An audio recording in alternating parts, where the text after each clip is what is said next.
Today, going to be mounting some new weld wheels, beadlock specifically.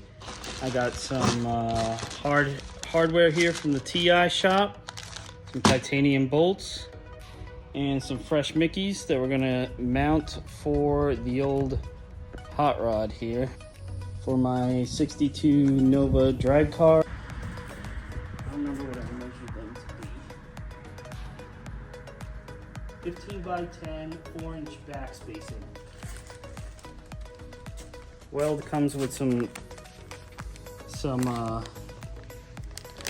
steel washers, and I think it's just like a grade 8 coating on the hardware.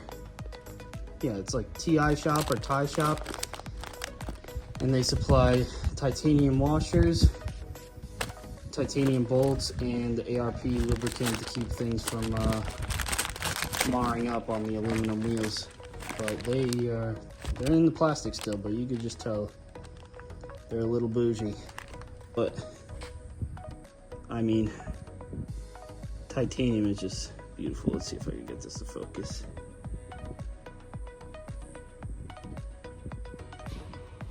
Well, apparently I have everything but the valve stems, so I gotta go run and grab those, which is unfortunate. Picked up these from the auto parts store. Hopefully they're good. They're bolt together. Well, I guess it's a single bolt, which is a little bit concerning, but it's good for these two sizes, and hopefully these work out for me. Here.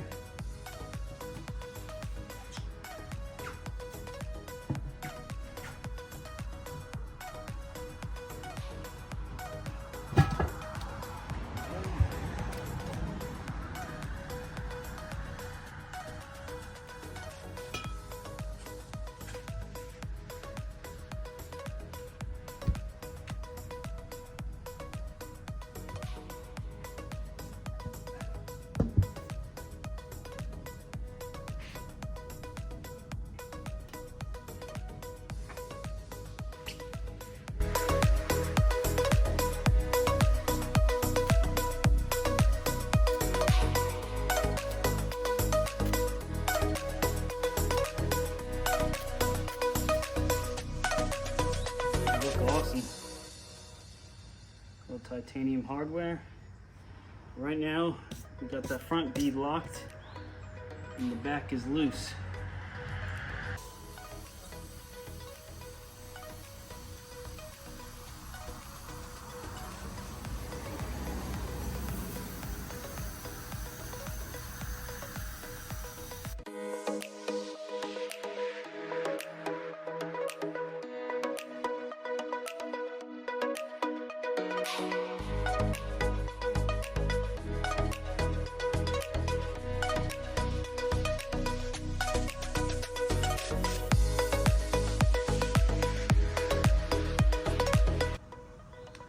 Next, we'll get them underneath the Nova and see what they'll look like tucked underneath the quarters. Finish up these wheels. We're gonna balance them to finish up this wheel job before being mounted or anything.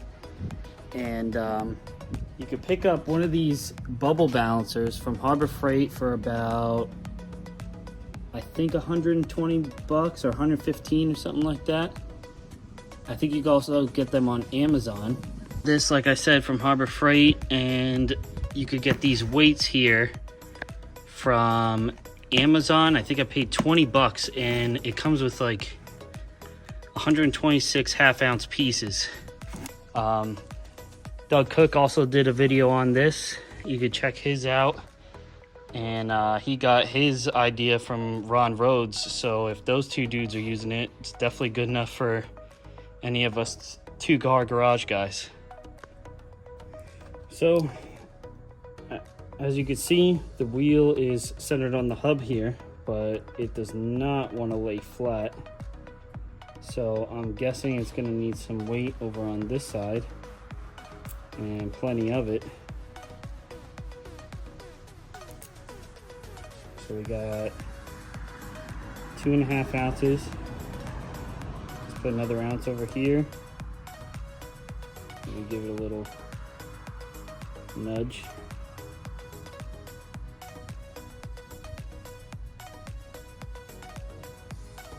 just to try and get it centered. Cool. Weights are falling off. So right now we're looking at 3.5 ounces to get this pretty close. I need one more. Just to be sure, I'm going to take these weights off and see what the wheel does. And it leans to one side. So it definitely needs the weight over here.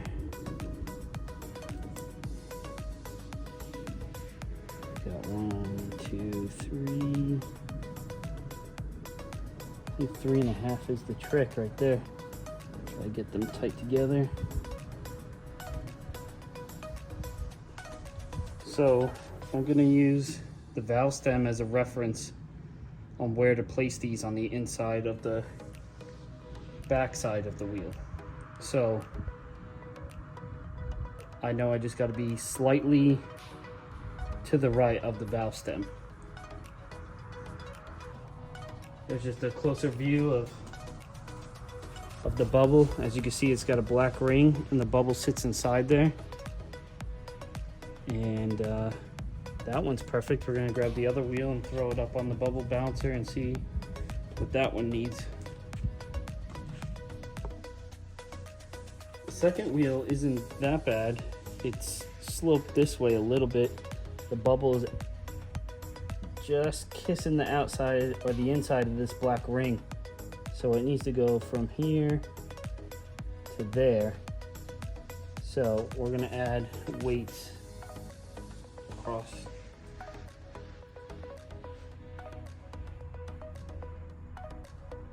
Two ounce.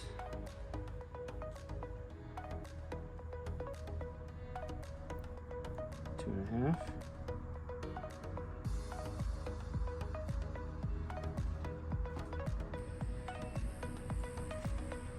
All right, so I got my 2.5 ounces. I'm gonna, the bubble was pointing towards this bottom lug here. So that's exactly where I'm gonna lay them.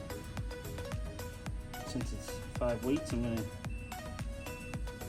just try to get that center weight of the 5 mounted with the bolt. And we'll lay it back on the bubble balancer to make sure it's correct.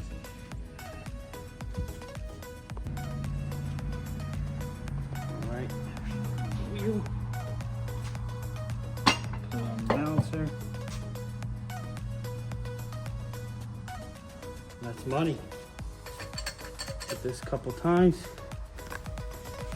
Got the tire stuck underneath there. I don't have the rear axle in right now. It's actually right here. 4 9-inch. That's about ride height. I have a good amount of adjustability with the rear coilovers, but I like the way it looks. Whew, it's a hot one out here. But if you like what you see, comment, like, subscribe, and we'll have more hot rod stuff. Hopefully as badass as this looks. Thanks for watching.